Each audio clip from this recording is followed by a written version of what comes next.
Kisan cell అధ్యక్షుడిగా ఉన్నటువంటి గతంలో ఉన్న వ్యక్తి ఈరోజు రైతు బంధు ధరణి మీద కమిటీకి చైర్మన్గా ఉన్నటువంటి కోదండరెడ్డి గారు నిన్న మాట్లాడుతూ ఇది బీఆర్ఎస్ వాళ్ళు పనినటువంటి కుట్ర, ఈ కుట్ర చేసి కాంగ్రెస్ పార్టీ మీకు నెడుతున్నారని ఆయన ఒక సిగ్గుమాలిన స్టేట్మెంట్ ఇవ్వటం జరిగింది.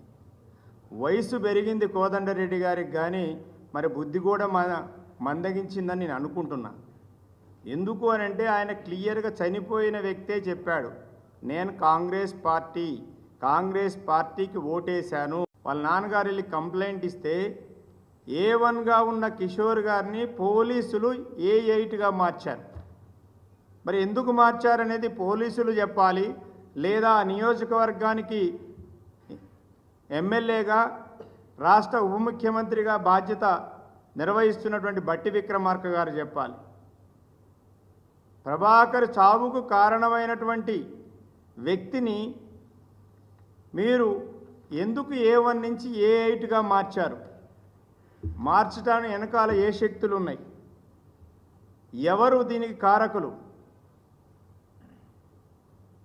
ఒక పక్కనేమో ముఖ్యమంత్రి గారు ఉన్నత స్థాయి విచారణకు